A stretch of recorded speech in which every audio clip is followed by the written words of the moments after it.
We are back on Inside Politics. Our guest today, Linda Peek Schacht, a former top aide to Jimmy Carter, who was in town this week. She's also affiliated with Lipscomb University. Linda, the 2020 election is well underway. The Democrats have had as many as 25 candidates seeking their nomination. I think we're down to 19 right now. I know people love to have choices, but I mean, isn't that sort of overawing to have that many? There's still going to be 15 of them on the stage when they have the debate next week. How do you... It seems to be a battle for who gets the soundbite that night, not necessarily a real discussion of policy or what they're going to do as president. Well, I think that's right. Before we go to the debates, I mean, I did 2 presidential campaigns. The first was '76 when Jimmy Carter was an unknown and there were just this many candidates out there, and he surprised everybody because he was so organized in Iowa, not because of any soundbite that was out there. But I also, in 1980, was the campaign press secretary. And so it gets a lot harder when you are an incumbent president. Now, this Democratic field, I think there's some mistakes being made. I think the DNC has made a mistake in having all of these different debates where only a few people get a few seconds, as you pointed out. But I also think they've made a mistake in terms of narrowing down the topics for all of these different forums, because I think there's a certain debate fatigue that sets in. And as Tulsi Gabbard argued this week, there are people who could possibly break through in Iowa and New Hampshire who are not either getting on the stage or who are getting only a few seconds. Well, it was Jimmy Carter who almost invented the idea of going out and living in a state and surprising people. And that people have tried to do that now both in Iowa and New Hampshire. Well, it's one reason I think that Joe Biden has decided, you know, he was late into Iowa, but he's now organizing more in Iowa. He had been considered the front runner when he first came in. Now he's the co-front runner. It looks like Senator Elizabeth Warren has now moved up into that. What has given her that impetus to do that, and can she sustain it? Can she be a co-front runner? Can she become the front runner? Well, the answer to your last question is yes. I think she can become the front runner. Whether or not that's good for Democrats is another question. I think one reason she's risen, and this is kind of interesting, is that she is putting out policy positions that she can articulate in the language of the living room.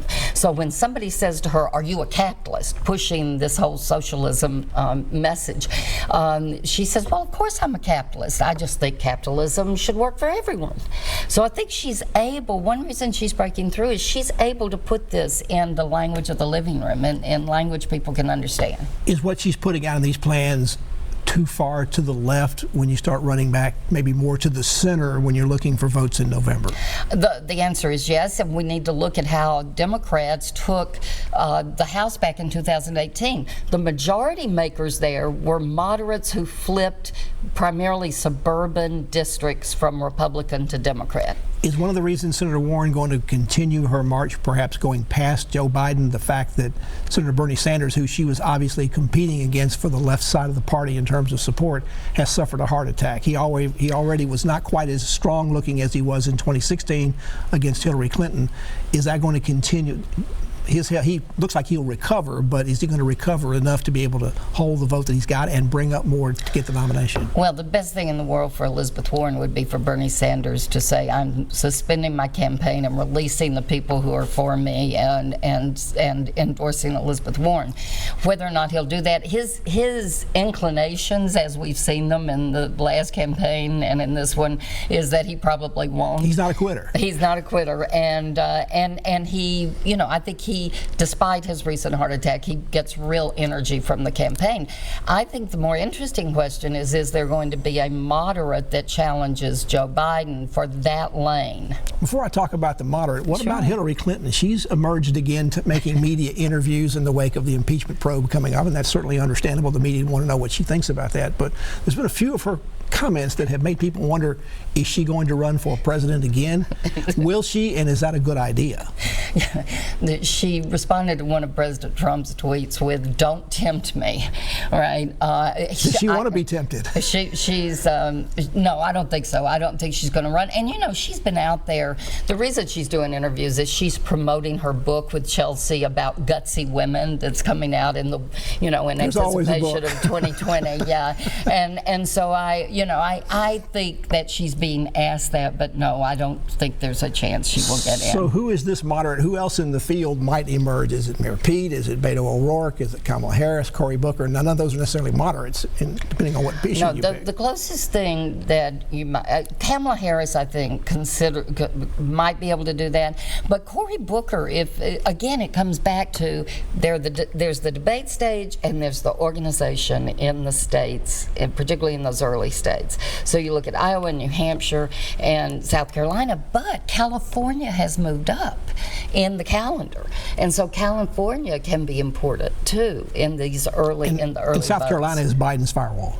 Yes, that's right. He's so strong there with African American, he'd be almost impossible to beat there. That's right. And I also think there's been some discussion of Elizabeth Warren's weakness with the African American vote. The Democrats claim their number one goal for all the candidates is to find somebody who can beat Donald Trump. But they're Democrats. Might they screw that up and wind up getting beat anyway in 2020?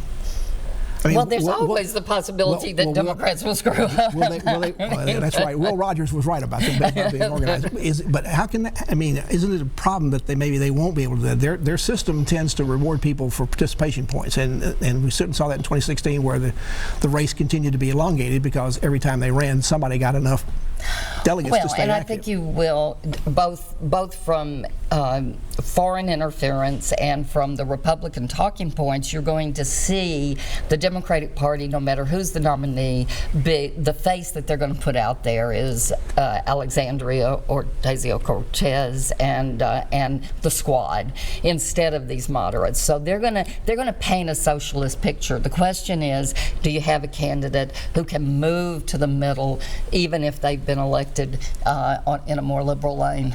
Linda, thank you so much for coming back on the program. I'm sure we'll have you back to do some more political analysis for us as we head towards 2020. I look forward to it. Thank you. And thank you for joining us on Inside Politics. Hope you'll be back here again for a future show. If you can't get enough politics in the meantime, go to the News Channel 5 website. You'll find my Capitol View commentary there. There's new commentary posted every Friday afternoon.